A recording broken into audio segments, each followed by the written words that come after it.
राम नाम संजीवनी है। उसे राम नाम कहें, अल्लाह वाहिगुरु गौड़ खुदा रब का नाम कहें, एक ही बात है। पर इस संजीवनी को चखना तो जरूरी है। आपके घर में अमृत भी पड़ा है, अगर वो मटके में पड़ा है, अगर वो बर्तन में पड़ा है, गिलास में पड़ा है, घर में उसके पड़े रहने से तो कुछ मिलने वाला नहीं। आप उसे उठा के पी लेते हैं तो उसका फल आपको लाजमी मिलता है। उसी तरह राम नाम की संजीवनी है, अल्लाह वाहिगुरु के नाम की संजीवनी है। वो आपके घर में यानी शरीर में आपको मिल तो गई, अब उसको चखना तो आपके हाथ में है ना। उसका आप सुमरन करें, उसकी भक्ति करें, फिर नजारे लें। ये तो ऐसी संजीवनी है, आत्मा का भला तो करेगी करेगी, शरीर का भी भला करती है। अजी शरीर का छोड़ो, दुनियावी काम धंधे में भी बरकतें डलवा देती है। परिवार में सारे सुख लेके आती है।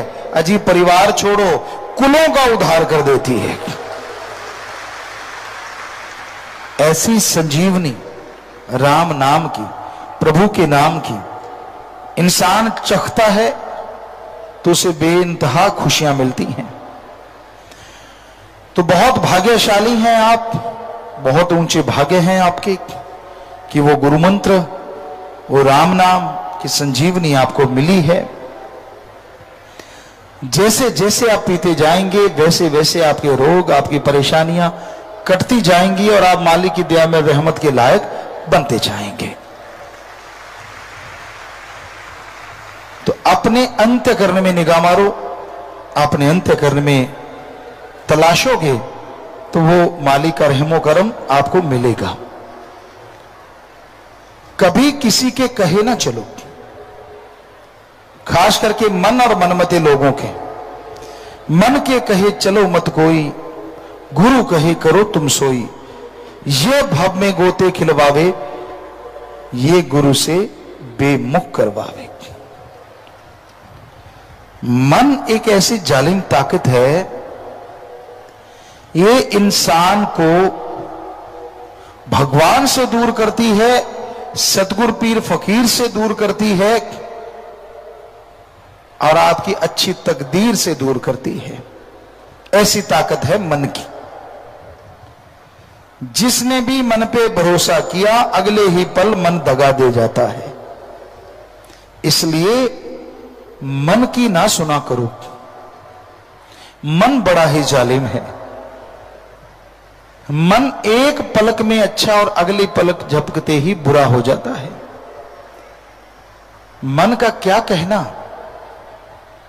आपको 100 में से 99 खुशियां मालिक ने बख्श दी, मन वो बुला देगा और 100 में एक खुशी नहीं आई आपके कर्मों की वजह से, सुमरन न करने की वजह से, मेहनत न करने की वजह से, तो वो एक ना मिलने वाली खुशी को मन बार बार आगे लेके आएगा। 99 खुशियां मिली वो भुला देगा। यही मन का कारनामा है। तो मन के कारनामों से बचना सीखो। मन ऐसा जादूगर है, मन ऐसा दगाबाज है जो इंसान को दगा देता ही रहता है, देता ही रहता है। जैसी यारी लगती है ना शुरू शुरू में भगवान से, अगर वैसी ही रह जाए तो भी इंसान को पौवरा पच्छी, ना बाहर कमी ना अंदर कमी।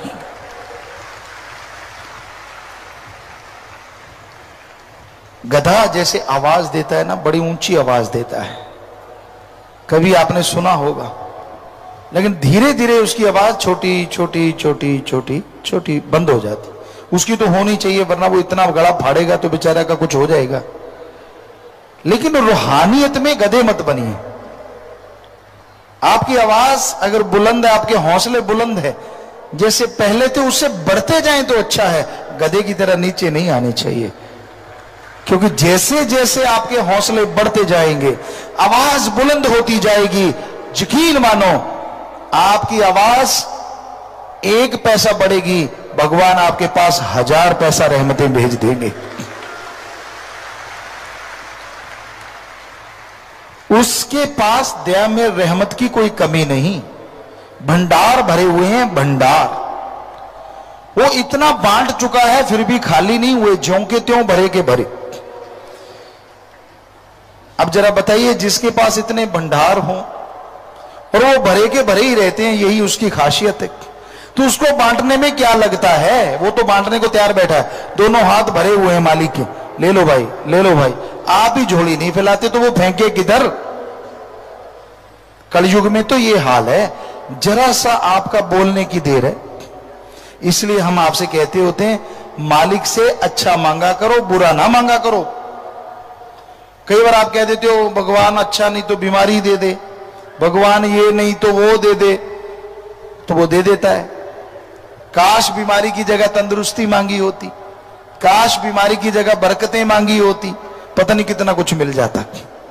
सो बुरी चीज कभी नहीं मांगनी चाहिए।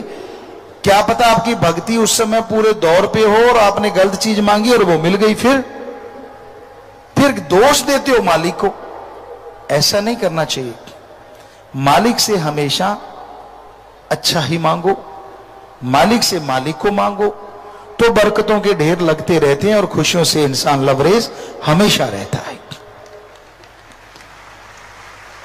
सुमरन करने पे कोई पाबंदी नहीं होती। आप चलते, बैठ के, लेट के, किसी भी तरीके से करो सही। कलयुग में मालिक का नाम लेना बड़ा ही मुश्किल है। कांटों पे लोग चलते रहते हैं, स्टंट दिखाते रहते हैं, आग में से निकलते रहते हैं, पर राम नाम के समय पता नहीं क्या हो जाता है। अब तो समय और भी भयानक हो गया। आपको एक बात सुनाते होते हैं साईं मस्ताना जी महाराज के समय की, कि एक बंदा पर वो गोबर की खाद उठा रहा था, कूड़ा करकट उठा रहा था। साईं मस्ताना जी ने निगाह मारी, कपड़े लथपथ थे गोबर से, बुरा हाल था। तो मस्ताना जी ने कहा, भाई बड़ी उस आदमी को बुलाओ। बुलाया, बोल बड़ी क्या लेता है तू? कहता जी मैं तो सारे दिन का 50 पैसे पता नहीं 1 रुपया मिलता है। कहने के बड़ी इधर आ, अगर तुझे 2 रुपए दे तो? कहता काम क्या करना होगा? कहते कुछ काम नहीं करेंगे, बिल्कुल खाली बैठना है। वो अंदर ही अंदर हंसा, यार बाबा भोला है। कहता बोलो बाबा मैं तैयार हूं। कहने के ठीक है, जा नहा के आ, ये ले सफेद कपड़े बढ़िया से सुंदर कपड़े दे दिए, ये पहन के आना। आ गई। कहता जी आ गया। कहते ये गुरु मंत्र है। कहता ठीक है, गुरु मंत्र लिया। कहते अब ऐसे कर, यहां पालथी मार के बैठ जा और गुरु मंत्र का जाप कर, सारा दिन जाप करना है, कुछ नहीं करना। 2 रुपए मिलेंगे। यहां 50 पैसे थे, वहां 2 रुपए। उस जमाने में 2 रुपए बहुत बड़े थे। तब तो डॉलर भी पैसे से छोटा होता था, रुपए से। तब हमारी बहुत तरक्की थी उस टाइम में। ये ऐसा सुनने में आता, इतना महंगा नहीं होता था। तो साईं जी ने कहा कि ठीक है भाई जाप कर। कहता जी वाह। अंदर बड़ा खुश हुआ, यार 2 रुपए मिलेंगे, कपड़े तो मिल ही गए। बेटा बैठ तो सही। सुमरन करने बैठ गया। अभी आधा घंटा हुआ, खाज होनी शुरू हो गई। यार ये तो बड़ा पंगा है। अंदर बेचैनी, मन ने मरोड़ा चढ़ाना शुरू कर दिया, रगड़ा। फिर इधर उधर देखा, फिर चल करते हैं, मन मुन मार के जैसे तैसे घंटा सवा घंटा किया। बाहर निकला, कहते मैं अभी आया। कमरे में बागती करे, खुराटे मारेगा या तो बैठा बैठा, बिठाएंगे 3-4 फुट के स्टूल पे। तो कहने का मतलब, आप मजदूरी करते हो, दुनिया में विचरते हो, कितना काम धंधा करते हो, होता क्या है? दुख, मुसीबतें, टेंशनें, परेशानियां, दिमाग पे बोझ, तरह तरह की सोच, खुद भी दुखी, साथ वाला भी दुखी, परेशान। उस परम पिता परमात्मा अल्लाह वाहिगुरु राम गौर खुदा रब को इंसान अपनी भक्ति से, अपनी सेवा से, अच्छे कर्मों से खुश कर लेता है तो दोनों जहान में उसके बारे न्यारे हो जाते हैं। पर वो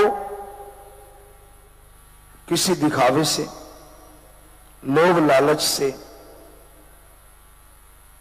या कोई प्रपंच करके खुश नहीं हो सकता। उस परम पिता परमात्मा, उस राम को वाकई अगर आप खुश करना चाहते हैं तो उसकी भक्ति और उसकी औलाद की सेवा करनी होगी।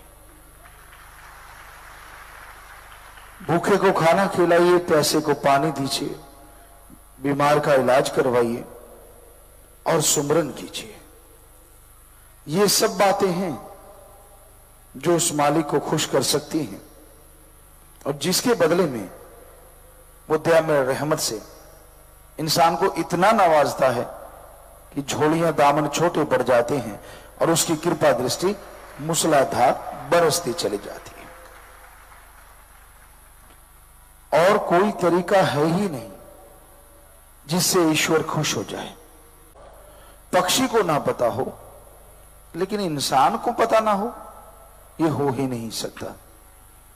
और फिर जो एक बार सत्संग में आ जाए रूहानी सूफी संतों के, ये हो ही नहीं सकता कि उसे पाप और पुण्य का पता ना हो। हर हाल उसे पता होता है। जब वो कर्म करने लगता है, कोई बुरा कर्म, कोई गलत कर्म, तब भी अंदर से आवाज उस पीर फकीर की जरूर आती है, यार तू गलत कर रहा है बेटा, देख ले। उसकी आत्मा कांपती भी है कि नहीं ये गलत नहीं करना, लेकिन मन इतना हावी होता है, अरे क्या फर्क पड़ता है, सारी दुनिया कर रही तू भी कर डाल। बस इतना कहना ही काफी है और आत्मा की आवाज दबके रह जाती है। वो पीर फकीर की आवाज को इंसान इग्नोर कर देता है। तो आपके अंदर जो आवाज चलती है, आपके अंदर जो सतगुरु मौला की चेतावनी चलती है, हमेशा उसे ध्यान से सुनिए, उसके अनुसार चलिए, तो फिर कोई कमी नहीं रहती। तो इंसान को ये जरूरी हो जाता है कि वो मालिक का नाम जपे, मालिक की भक्ति इबादत करे और मालिक से मालिक की औलाद का भला मांगे। तभी खुशियां मिलती हैं, तभी दया में रहमत के लायक बनता है। इंसान जब मनमते चलता है, जब मन के कहे अनुसार हर कर्म करने लगता है, तो मालिक से दूर होता है। मन बड़े बड़े सब्जबाग दिखाता है, ठगी मार, बेईमानी कर, काम वासना, क्रोध, लोभ, मोह, अहंकार, ये मन की ही देन है।